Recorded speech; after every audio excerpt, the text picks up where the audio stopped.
एक देश एक चुनाव अनुच्छेद 356 आदर्श आचार संहिता विधि आयोग इलेक्ट्रॉनिक वोटिंग मशीन मतदाता सत्यापित पेपर ऑडिट ट्रेल जन प्रतिनिधित्व अधिनियम 1991 दल बदल विरोधी कानून अविश्वास प्रस्ताव एक देश एक चुनाव वन नेशन वन इलेक्शन।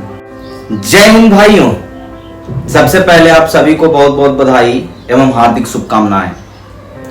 जिस तरीके से आप सबों ने लोकतंत्र का महापर्व लोकसभा चुनाव में हर्ष और उल्लास के साथ मतदान करके जो भागीदारी निभाई है और जो चुनाव आयोग जितने भी पदाधिकारी हैं उन सभी को निष्पक्ष रूप से चुनाव कराने के लिए विशेष रूप से आभार।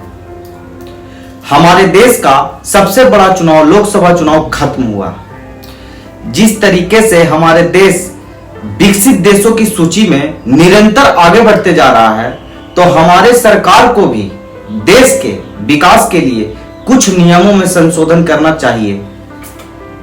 जैसे हमारे देश में सिर्फ लोकसभा चुनाव नहीं होता है, हमारे देश में विधानसभा, नगर निकाय, पंचायत चुनाव, कई तरह के चुनाव होते हैं। यह भी एक कारण है जिसमें हमारे देश विकास की रफ्तार थोड़ी शिथिल पड़ जाती है, क्योंकि चुनाव में हमारे देश के हर तबके के लोग की भागीदारी होती है और होना भी चाहिए। आज मैं बात वन नेशन वन इलेक्शन पर करने जा रहा हूं। जनप्रतिनिधित्व अधिनियम के तहत एक एडिटोरियल 5/9/2023 को इंडियन एक्सप्रेस में प्रकाशित one nation one election waiter for citizen पर आधारित है, जिसमें लोकसभा और राज्य विधानसभाओं के चुनाव के साथ आयोजित कराने के केंद्र सरकार के प्रस्तावित विचार से संबंध लाभों के बारे में चर्चा की गई है। निवर्तमान केंद्र सरकार के एजेंडे में शामिल महत्वपूर्ण सुधारों में से एक है।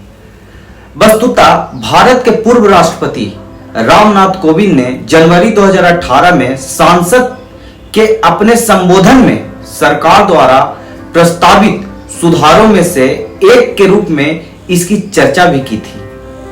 उन्होंने कहा था कि नागरिक देश के किसी न किसी हिस्से में बार बार आयोजित होते रहने वाले चुनाव को लेकर एक चिंता रखते हैं, क्योंकि इसका अर्थव्यवस्था और विकास पर प्रतिकूल प्रभाव पड़ता है।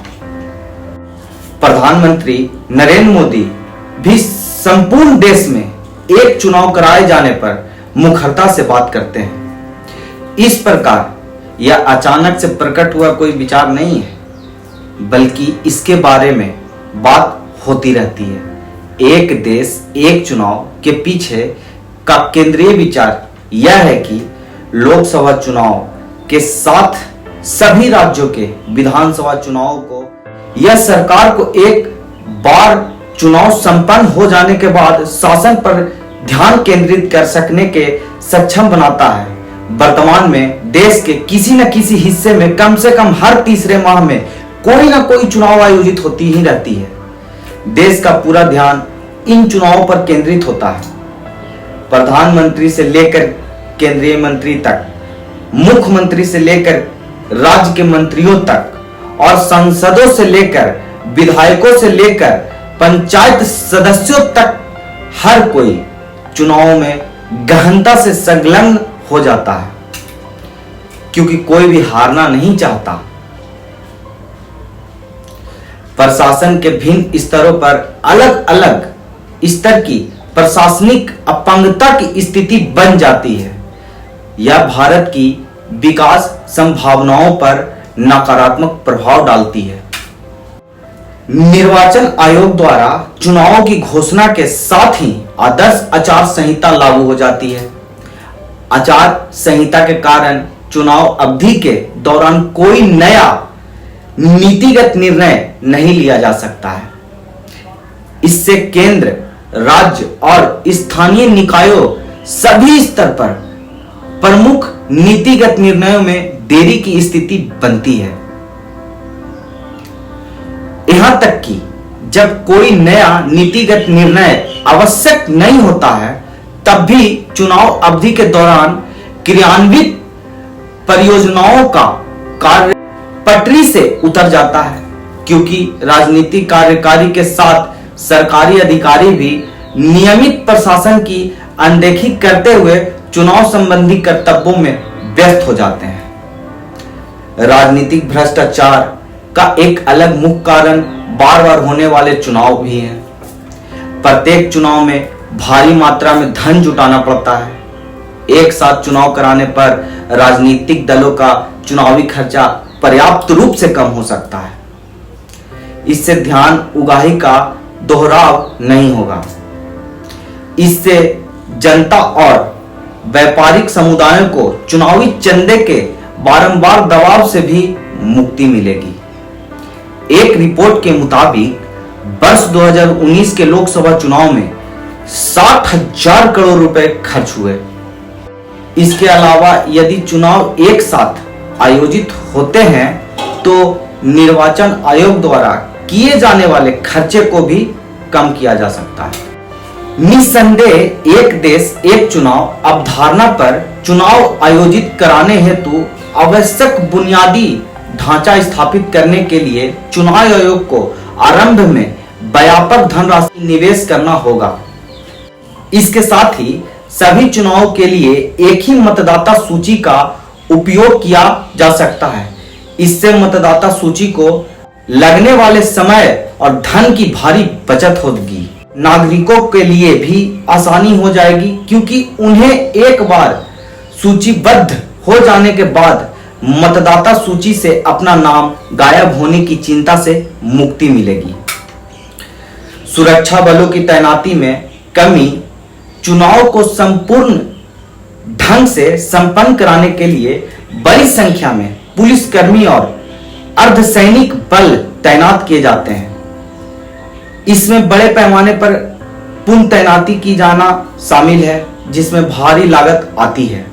प्रमुख कर्मियों को उनके महत्वपूर्ण कार्यों से भी विचलित करता है। एक साथ चुनाव आयोजित होने से इस तरह की तैनाती की आवश्यकता कम की जा सकती है। विशिष्ट अवधि पर चुनाव कराने से संभावित रूप से निर्वाचित प्रतिनिधियों द्वारा खरीद फरोख्त में कमी आ सकती है, जो दल बदल विरोधी कानून के बावजूद चिंता का विषय बना हुआ है। निश्चित अंतराल पर चुनाव कराने से उनके लिए व्यक्तिगत लाभ के लिए दल बदल या गठबंधन बनाना कठिन सिद्ध हो सकता है। बार बार चुनावों के कारण सरकार हर चुनाव में मतदाताओं को लुभाने के लिए कुछ नीतिगत निर्णय लेती है। हालांकि इससे पूरी तरह से रोका नहीं जा सकता है, लेकिन सरकार द्वारा मुफ्त उपहारों की घोषणा करने की आवृत्ति में कमी आएगी। बार बार चुनाव के कारण ऐसी स्थिति पैदा होती है कि कई राज्य सरकार वित्तीय बदहाली की शिकार है। चुनावों की संख्या कम होने से उनकी वित्तीय स्थिति बेहतर बन सकती है। एक साथ चुनाव की आवश्यकता पर सभी राजनीतिक दलों और राज्यों के बीच आम सहमति का निर्माण किया जाना चाहिए। यह भिन्न हितधारकों के बीच संवाद, परामर्श और विचार विमर्श के माध्यम से किया जा सकता है। एक साथ चुनाव आयोजन को संभव करने के लिए जनप्रतिनिधित्व अधिनियम 1951 और लोकसभा एवं राज्य विधानसभाओं के प्रक्रिया नियम में संशोधन करना होगा।